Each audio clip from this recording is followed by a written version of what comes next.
Hi, so I was in Katowice in Poland over the weekend for the first round of ESL R1, which is the brand new Rennsport racing league, I guess. It was a LAN event, and honestly, it was really, really cool. It was the most stacked grid of sim races I've ever seen in the one event, and it produced some really awesome racing.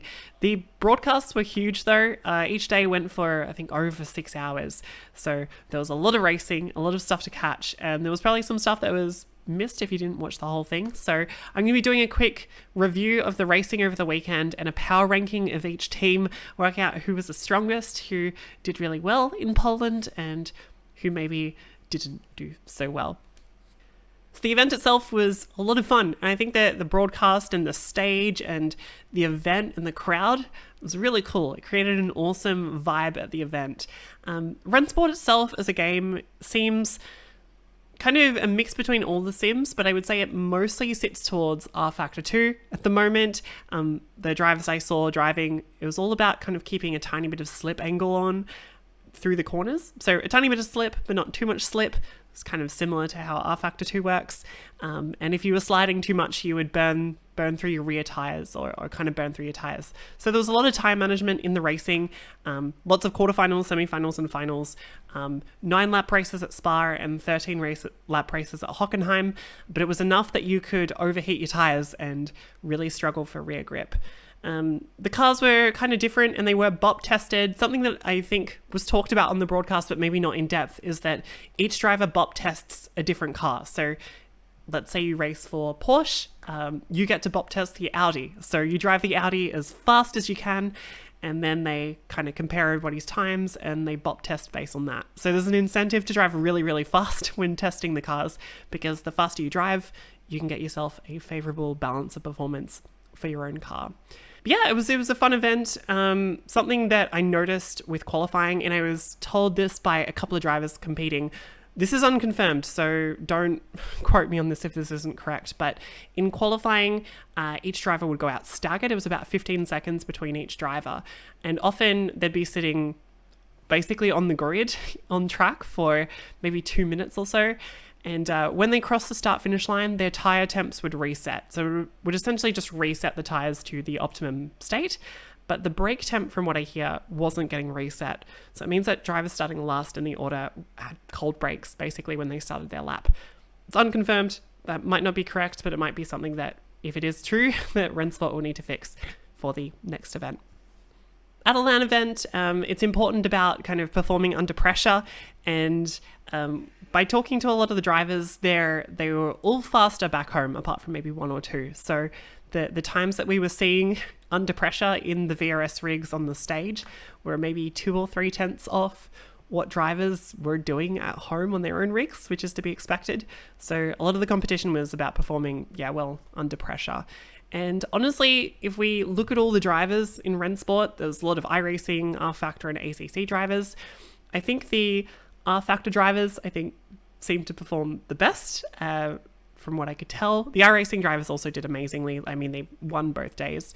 And the ACC drivers were okay, but it did look like it was kind of the R Factor drivers that shone through.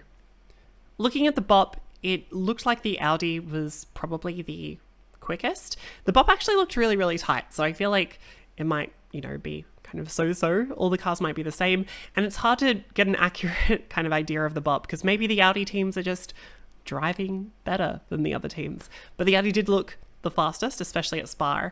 The Porsche looked really, really good with 1 lap pace, but it did struggle for long run pace, as we saw from Josh Rogers' Sunday race at Hockenheim. He was struggling at the end of that race with rear tyres. The Porsche as well seemed to have really good top end speed, but not as much in the kind of middle bit of the straight. The BMW was really, really fast at Hockenheim, mostly because it could monster the first curb and just drive over the top of it. And the Mercedes, I'll be honest, didn't look super strong. It was probably pretty close, and some drivers got the most out of it, but it didn't seem as fast as the other cars. So with that out of the way, let's quickly get into the power rankings.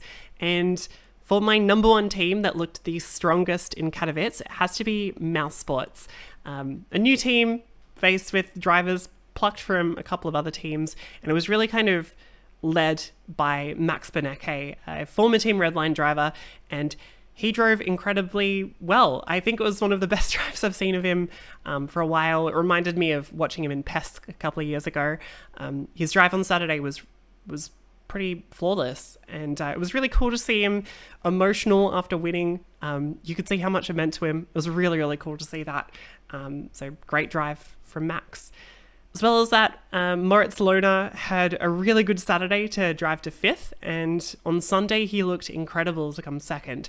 He was just outside striking distance that whole way. Like, he was just in the dirty air enough that he couldn't get within, I think it was like 3 or 4 tenths, which was really where you could actually have a go at the hairpin at Josh. But he was really, really fast, and talking to him after the race, he himself was really surprised about how well he did. I think he knew he was going to do okay, but he was surprised he was that good. But yeah, incredible drive from him. As well as that, you have Yuri Kasdorp and Holzmann as well. Like, I feel for Holzmann, he was killed at La Source on Saturday, and he was involved in the big one at Hockenheim on Sunday. So Patrick's pace is there. I'm sure he'll come back if he isn't involved in those crashes again. And Yuri Kasdorp as well got a penalty for the crash on Kemmel Straight, which he wasn't actually quite happy about on the Saturday, so not sure about that penalty. He got a penalty for it, and he wasn't quite there in qualifying on Sunday. So those two drivers, I think, will be even stronger, and this team looks the strongest at the moment. The Audi looks fast, Beneke and Lohner are killing it, and Kasdorp and Holzmann, I'm sure, will rise up to that as well. Second on my list is Romain Grosjean's team, R8G. Tinchik looked really good on Saturday and looked ready to pick up the pieces of like a Moritz Lohner dive on Sunday, just behind him as well. Most consistent drive of R1, like a 2nd place and a 3rd place, is really, really good. Making the final and looking really strong. So great work from him. Yuri Toman was the breakout star, I think, for me from R1. R-Factor driver, but I've never heard of him before this event. But yeah, R-Factor 2 driver, and a really good drive on Saturday to 2nd and 8th place on Sunday. Maybe performed the best on land out of all the drivers. I think he really rose to that occasion. Will be interesting to see if it continues online, but a really good drive from him. Yuyovsky looked strong on Saturday with a 12th, made it through to the final, and a semi-final performance on Sunday.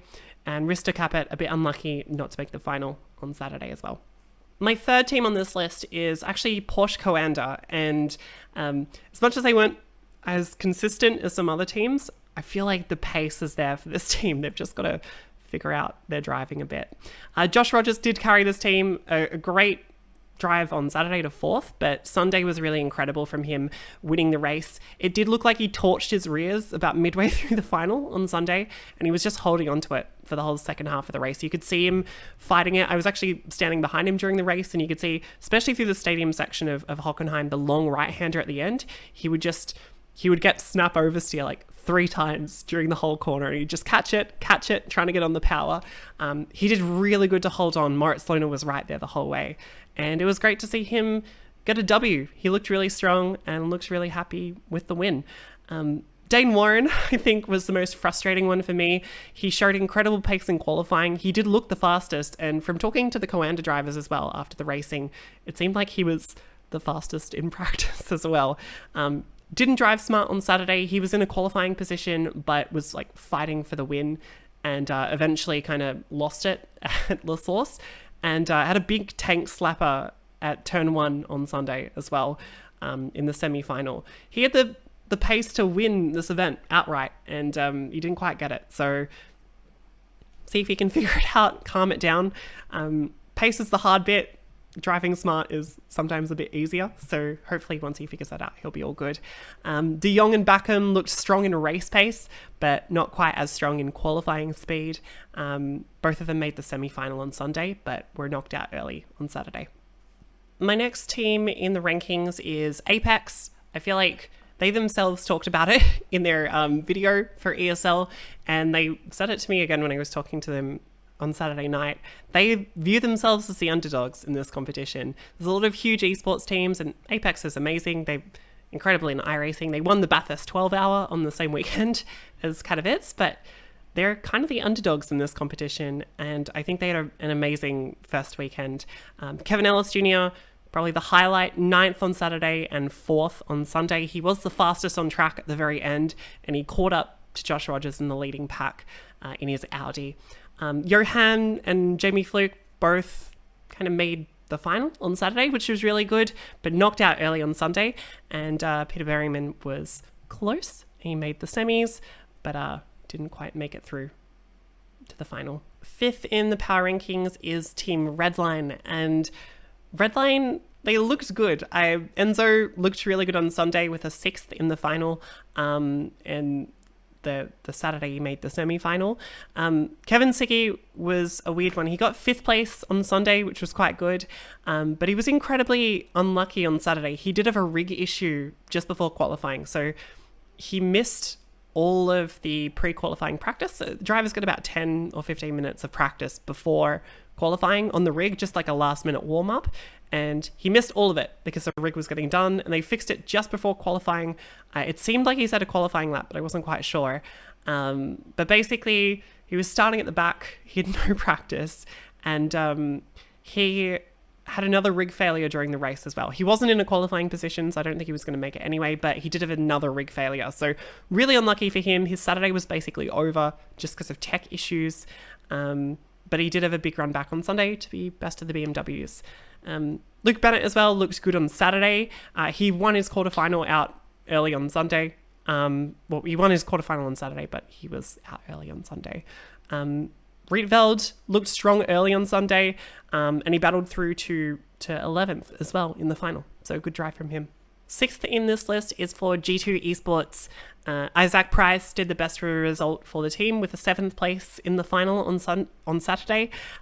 He looked really, really good. It was a smart drive, and it was a great move. I'm pretty sure in his semi-final against Raynar Talvar. He basically did an over and under at Lake Hume. It was really smart. It was cool to watch. He did do a murder on Sunday, absolutely killed Wisniewski at the hairpin. And he got kind of lucky. He got a slowdown penalty of about 15 seconds. And the way that the slowdown works in Rennsport is that it just kills the throttle. Doesn't slow the car down. It just kills the throttle for the time. And he had like a 15-second penalty, and he got it, from what I can tell, just as he entered the stadium section of Hockenheim. So as soon as you get the penalty, whenever the race control gives it to you, that's when it activates. And it killed the throttle at a position where he didn't need the throttle. So he actually didn't lose a lot of time with his 15-second penalty and made it through to a semi-final, quite luckily for him. Stapleford looked fast on Saturday, didn't quite make the final. And Joni Tomala had a really cool move in the semi-final on Saturday. He went around the bus stop, the outside of the bus stop. So he went around the outside on the right-hander, inside on the left-hander. But he was squeezed off a corner later, but that was a really cool move. And Eamon Murphy was the driver that did a cool 3-wide move into the hairpin at Hockenheim. It looks really cool, and it was successful. Next on the list, number 7 is Mercedes. And I'll be honest, the Mercedes itself didn't look like a strong car. It might have been better than what it was, but it just didn't quite look as fast as the other ones. James Baldwin, a really good drive on Sunday, flogged the car to 9th place. And it looked like he was elbows out in that drive. Like, he looked like he was working for his 9th place. Everyone else had a bit of a shocker on Saturday, and they couldn't sneak through on Sunday. Bono was killed on Kemmel Straight very early on. I'm pretty sure it was the first quarterfinal on Saturday. That was what Yuri ended up getting a penalty for, but he was out early because of that incident. Next up on the list is Williams, and they were kind of the punching bag of Katowice for me. Really knocked around a lot. It was a solid drive from Wisniewski to 8th on Saturday at home. He's Polish, so Katowice is sort of a home event. But then he was absolutely killed by Isaac Price at the hairpin when he was in a transfer spot on Sunday in his quarterfinal. Darren McCormack also got pushed off at Lake Hume, I think in his quarterfinal actually it was, on Saturday. So he made it back to 12th on Sunday, so it was a good recovery. But yeah, the whole team was kind of getting knocked around a bit. It was a tough weekend for them. I expect them to do better later. Yeah, tough first weekend. Next up is BS Plus competition. Dinez and Barneveld looked kind of unlucky, and Rena Talvar was in the walls a bit during the racing. Nils was good on Saturday, and he made the semi-final there, which was quite good. The BMW honestly looked quite good at Hockenheim, so it was really unfortunate. Only one driver made the semi-final on Sunday. I expect them to be better on Sunday. A lot of kind of ACC experience there, and I think they'll do better, but not a strong weekend for them in Katowice. Next up on this list is Heroic, pretty much the all Scandinavian team. It honestly looked like they just missed the mark a tiny bit in terms of driving. I'm not sure if it was, maybe their practice wasn't quite there or whatever, but they didn't quite look fast enough the whole weekend. Tommy Osgaard, former Coanda driver, got unlucky with a false start in his quarterfinal on Saturday, so terrible way to start the weekend. And Tadler was turned around on lap 1 at Spa as well. So yeah, Biscord's got a lot of potential. I expect him to do quite well. Tommy Osgaard's really experienced driver. So this team I expect to be a lot stronger online. They're really tough first weekend for them. Second last team on this list is Furia. It is great to see an all Brazilian team. Really cool to see them. They're all super enthusiastic, nice guys, and they'll be moving to Europe shortly. So they're actually going to be living in the Furia gaming house, which is exciting in the next couple of weeks. Jeff Giassi was the only driver to make a semi-final. He did it on Saturday, and I'm expecting him to take a lead role for this team. He's very experienced, raced PESC for a while, and, fast driver, lovely dude. So expect him to be a leader. The drivers were involved in a few shunts, and honestly, their car didn't quite look up to scratch. So it might be a tough first season for Furia, but we'll see how they go. Finally on this list is Faze. And honestly, I think the first thing to say about Faze is Porter, the CSGO player, is probably not going to be an issue this season. He is well off the pace, but to his credit, and honestly, I respect him for this, he is not taking the piss. He's actually doing his best. He's taking it seriously. He's practicing, and he's trying to get better. He's trying to get faster. He's not having a laugh and being like, oh, look how bad I am. Joke. He wants to get better at this game, and I respect him for that. He's a long way off the pace. I was watching him on Sunday, and he's doing some basic stuff like not using all the road, like exiting mid-corner and like entering mid-corner, things like that, which is kind of stuff that I'm sure he will learn as he keeps driving. Good on him for giving it a go, and it'll be interesting to see how he improves over the season. Good win in the quarterfinal for Jarshel for this team as well. Kind of fought for that one. It was a crazy lap 1, and he had a big crash behind him, which I guess helped. Muller had flashes of speed as well, I noticed, but this whole team had a severe lack of practice. Honestly, they only got access to Rennsport about 5 days before the event, from what I heard, and talking to other teams, they had codes for Rennsport for about 4 weeks or 5 weeks before the race. So they had only a couple of days to learn Rennsport and get fast, but they could be a really big underdog as they get more practice behind them. There's a whole month till the next event, which will be online, so maybe they'll get faster and do better. Anyway, if you've made it this far, thanks for watching. I had a lot of thoughts, honestly, watching the racing at Katowice. It was really exciting. I kind of just wrote all this down, and I'm like, I kind of want to share this in case you missed it. I don't know what I'm doing. I'm not a journalist. So, I guess I hope this was useful or interesting information. Hopefully I'll be recording more races and uploading them to this channel soon, which will be interesting. Otherwise, the next round of ESL R1 is in about a month's time. Apparently they're racing at the Nürburgring, from what I've heard. So that'll be exciting. And we'll see how it goes then. Thanks for watching. Bye-bye.